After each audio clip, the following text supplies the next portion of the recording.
السلام عليكم ورحمة الله وبركاته. ازيكم يا حبايبي، عاملين ايه؟ تعالوا بقى نسمي الله ونصلي على رسول الله. بكل لبن هنعمل تحلية جميل جدا.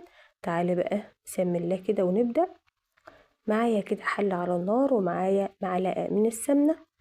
هنزل كده بمعلقة السمنة وانزل ب3 معالق من الدقيق، واشوح في السمنة كده الدقيق زي ما انتوا شايفين كده لحد ما تديني لون ذهبي كده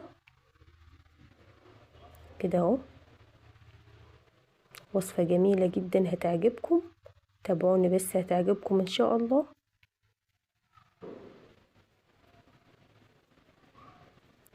وكده بعد ما خدت اللون الذهبي هنزل كده بكيلو اللبن، وانزل واقلب كده على طول كده علشان ما يتكتلش معايا،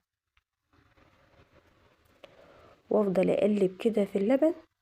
ومعايا 4 معالق من النشا ومدوباهم في المية، وانزل كده على اللبن وبرضه اقلب كده على طول. ومعايا كوباية من السكر وبرضه اقلب كده زي ما انت شايفين. لازم تقلبه كويس عشان ما يكتلش. ومعايا باكت من الفانيليا واقلب لحد ما يديني القوام اللي انت هتشوفه ده اهو. وطبعا كل ما يرقد كل ما هو هيتقل معاكي. واحط بقى كده في الكاسات بتاعتي دي اهي زي ما انتوا شايفين كده. شوف شكله كريمي وجميل ازاي كده. حطيت بقى في الكاسات، وتعال بقى نشوف الخطوة التانية.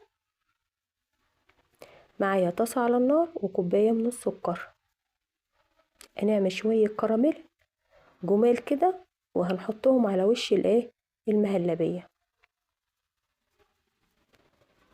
هسيبه كده لما يسيح كده ويفك براحته كده على مهله. ايوه كده، وقلب بالراحة